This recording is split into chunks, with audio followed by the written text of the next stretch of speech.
Observar o adversário, a gente sabe que essa semana você fez muitos testes na tua equipe, de sistema de jogo, e aí optou por uma formação bem interessante, que acabou dando resultado, né? Resultado positivo, com a vitória importantíssima contra um time que estava na 5ª colocação e que lutava por uma vaga na Libertadores, ou seja, um time da ponta de cima da tabela. Eu queria que você falasse desse trabalho que você fez durante a semana e com o resultado, com saldo positivo agora no final da partida.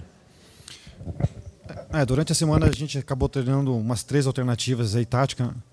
Uma delas foi essa, a outra com 3 zagueiros. E a outra formação também numa linha de 4, mas proporcionando um pouquinho mais de jogadores na frente. Um 4-3-3 aí no caso. E essa última tática seria usada provavelmente se a gente precisasse mais no jogo, tivesse um placar atrás, ou no empate, se a gente quisesse arriscar nos últimos 15 minutos.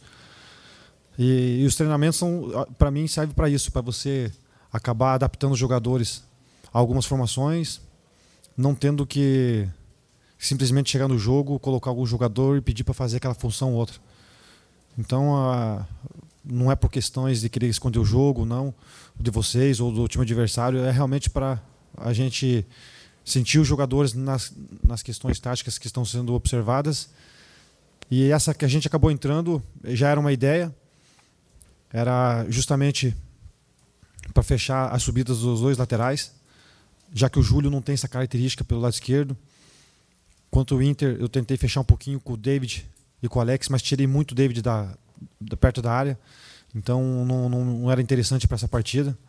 E a função que o Urso e o William fazem é muito tradicional deles, o Urso com mais saída, com mais força também, com mais liberdade. E assim eu aproximei o David mais perto da área e o Alex na sua função normal. Agora, Tcheco, você no primeiro tempo teve uma dificuldade mesmo naquele setor, né? O Botafogo trabalhou muito. No segundo tempo, não. Foi uma conversa ali que você até fez um revezamento, um determinado período ali entre os dois, né? Foi que determinou essa condição melhor na segunda etapa?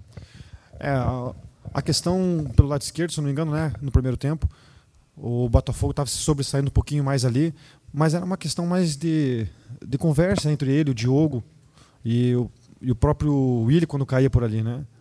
Às vezes o jogador tem que ter essa leitura de jogo. O Carlinhos estava dando um pouquinho bote, um pouquinho afoito, estava abrindo esse espaço para o Botafogo. No vestiário foi conversado, até porque a nossa comissão passou essa orientação também, lá, quem fica lá em cima, o pessoal, o Edson, tudo. O Marcelo já tinha chamado a atenção. No próprio primeiro tempo não conseguimos corrigir. No segundo tempo, eu acho que inverteu um pouquinho. O Botafogo acabou atacando um pouquinho mais pelo nosso lado direito. Eu já estava pensando em tirar o Gil, quando a gente acabou fazendo o segundo gol. Então, para não queimar uma substituição, e o Gil estava bem posicionado, mas eu achei ele um pouquinho cansado, estava se esforçando demais. A gente segurou um pouquinho essa substituição. Assim que saiu o gol, o Gil já pediu para sair também.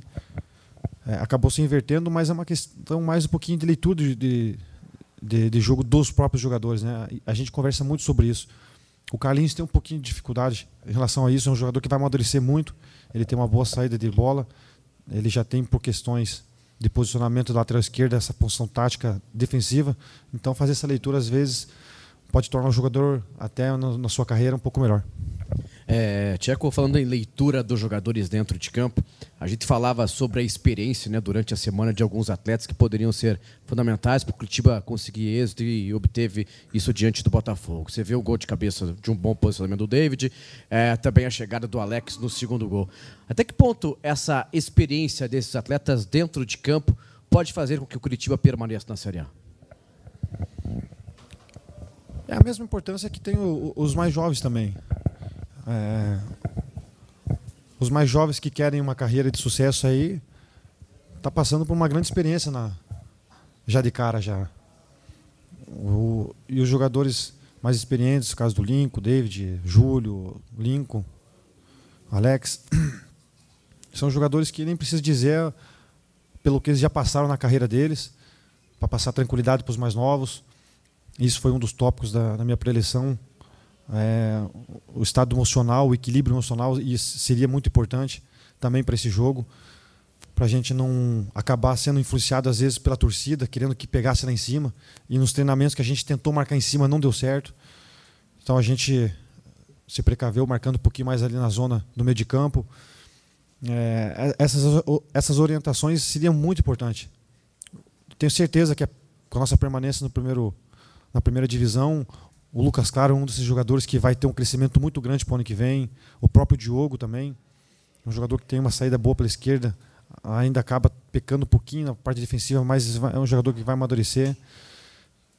Mas o que eu tenho que ressaltar aqui principalmente é a entrega dos jogadores, a dedicação, assim como o torcedor. Não precisava nem dizer, mas é bom ressaltar porque foi um diferencial, foi que nem eu disse depois do jogo ali para eles na reza, é uma coisa para a gente se orgulhar, e vai ser assim no último jogo também, não tem outro caminho.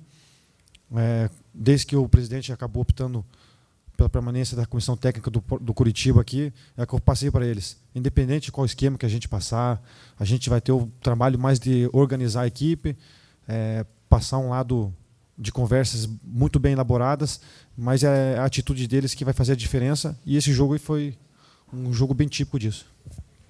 Tcheco, durante o jogo, ali na beira do campo, você é sempre um cara bem tranquilo, mas a gente vê na tua mão, não sei se está pendurado, o que é uma medalhinha de uma santa. Queria que você falasse o que é, se é que está aí com você, para você mostrar. Mas se não tiver, qual santo que você é devoto nesse momento tão difícil. E também, só para complementar, qual a importância de chegar na última rodada sem depender dos outros? É uma santinha do Perpétuo Socorro. Nós temos uma torcedora muito ilustre que se chama Thaisa. Ela manda sempre uns panfletos para nós, todos os jogos. Desde 2003, quando eu estou aqui, ela manda todos os jogos. E já é uma tradição do Curitiba colocar esse panfleto, uma cartolina com dizeres sábios, com dizeres de motivação, muito legal. E ela acabou mandando para mim hoje. Eu conheço ela bem já desde 2003. E como eu sou devoto da Perpétuo Socorro também, e de Nossa Senhora Aparecida, eu achei por bem ficar do meu lado, porque eu sei que era de coração e com muita fé. Então eu acho que nesses momentos assim é importante a gente se aliar à religião, à fé, porque vale a pena. E qual que era a segunda pergunta? Qual que é a importância de chegar no jogo? Essa questão também, quando a gente chegou no vestiário e soube dos resultados em geral, o pessoal levou um pouquinho de balde de água fria. Mas no mesmo momento eu passei para eles, nós não temos que reclamar de barriga cheia. Nós estávamos na zona do rebaixamento, hoje nós estamos fora. Só depende das nossas próprias forças. E isso aí é uma coisa que a gente tem que comemorar, e comemorar muito. É uma partida fora que a gente vai enfrentar agora. É uma partida que vai direcionar o rumo do Curitiba para o ano que vem, mas só depende da gente. Eu acho que os jogadores têm que eu passei para eles, vamos fazer a mesma coisa que a gente fez essa semana, descansar na segunda, recuperar pela terça de manhã e voltar aos treinamentos como foi essa semana. Se mobilizar como foi com os torcedores. Provavelmente os torcedores devem fazer uma mobilização para viajar até Itu também. Acho que vai ser muito importante, desde que seja de uma forma bem tranquila, serena, consciente, como vai ser a nossa preparação também. E, novamente, se fechar. Vai ter o desgaste emocional, vai ter o cansaço para a gente chegar no jogo, mas está tudo dentro do pacote e a gente não tem nada a reclamar. Temos muito o que comemorar. Tcheco, esse é o teu segundo jogo como técnico. Queria que você falasse sobre como que é o sentimento de ver que o trabalho que você fez de toda a semana, o que você planejou de trabalho tático para o Coritiba, deu resultado a ponto de levar o Coritiba à vitória. É algo que faz você se sentir mais treinador, mesmo ainda começando na função? Não chega a me satisfazer como treinador. Ele me dá mais orgulho pela entrega dos jogadores mesmo. Isso aí eu não abro mão de ressaltar, porque a dedicação deles, vocês podem até pensar, poxa, mas é obrigação, mas era o mínimo que podia fazer. Talvez até pode ser, mas tem muitos grupos que chegam numa situação dessa e nem isso tem. E isso aí é uma coisa que por parte deles a doação nos treinamentos e nas conversas que a gente tem muito franca também. E isso aí sim me dá orgulho. O planejamento tático, o trabalho durante a semana junto com a comissão quando a gente faz, é uma experiência nova que eu estou passando, na minha vida. São emoções muito diferentes também da qual eu vivi como jogador. Mas quando você tem êxito, é lógico que a gente fica muito feliz pelo momento difícil. Mas o que me dá orgulho realmente é de ver que os jogadores estão correspondendo à expectativa sua dentro de campo na entrega que eles estão se doando. Ô Tcheco, você para a próxima partida, claro, tem a semana inteira ainda para trabalhar, de repente pode contar com o Geraldo, com a volta do Geraldo, mas você fica sem o David, né? Que representa nesse momento ficar sem um jogador tão importante, que inclusive fez gol, né, contra o Botafogo, nessa última rodada que o Curitiba de novo precisa de um resultado positivo. Todo jogador, isso aprendi com o Ney, todo jogador que tem uma história vencedora na carreira, você tem que ter respeito. E o David é um deles. Vai ser uma ausência aí que a gente tem que lamentar, mas o próprio David já falou no vestiário também a importância de quem for entrar, né? É um jogo que vai ficar para a memória e para contar nas histórias e tomara que seja num modo positivo. Durante o campeonato todo foi se falado em atacantes, mas a gente tem o Júlio, tem o Jânio se preparando, podemos abrir alguns jogadores do lado, não vamos me precipitar muito aqui em nomes, mas é um jogador que vai fazer falta, mas eu tenho certeza que pela vontade dos outros aí, a gente vai suprir isso. Tcheco, é claro que ainda é muito cedo para a gente falar sobre formação, enfim, do próprio adversário São Paulo, que tem pouquíssimos objetivos nessa reta final, ou até não tem mais objetivo. Como que se imagina que vai ser a postura do São Paulo nessa reta decisiva? Tem muitos interesses cercando o Curitiba, como também o São Paulo. Como que se imagina que vai ser essa semana de trabalho? O que muita gente vai comentar sobre essa partida? Há questões que o Campeonato Brasileiro está proporcionando a algumas equipes, né? Mas pela pessoa que a gente conhece, pelo trabalho do Muricy, já vi alguma coisa no sentido dele fazer avaliações até para o ano que vem, e isso já dá uma responsabilidade para os jogadores que estão jogando, que estão treinando. Deve fazer os treinamentos como sempre, sério, vai para o jogo também com bastante seriedade. Isso não tem nada que se duvidar, porque é um treinador que cobra sempre e já está com certeza preparando o elenco para o ano que vem. Mas, independente de qualquer coisa, eu vou ter muito que me preocupar com a minha equipe, com o meu time aí, e a gente tem que dar um jeito para solucionar as melhores peças novamente.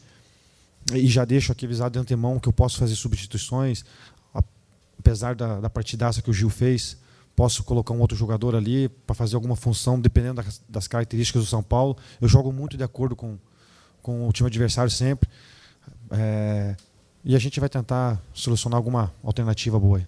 Ô Tcheco, você falou, e isso também a torcida sentiu, né? O fato de mesmo ter uma brilhante vitória, importante, mas os resultados, né, dos concorrentes do Curitiba nesse momento não foram favoráveis. Porém, de repente, um exemplo para o Curitiba, o caso do Bahia, que dava-se como praticamente ali uma derrota ou um empate do Bahia, e ele foi lá no Mineirão, o Cruzeiro não tendo mais o que no campeonato, mas é o campeão brasileiro, né, o atual campeão brasileiro. Isso aí, de repente, pode você tirar proveito dessa situação? Com certeza eu vou tocar nesse assunto.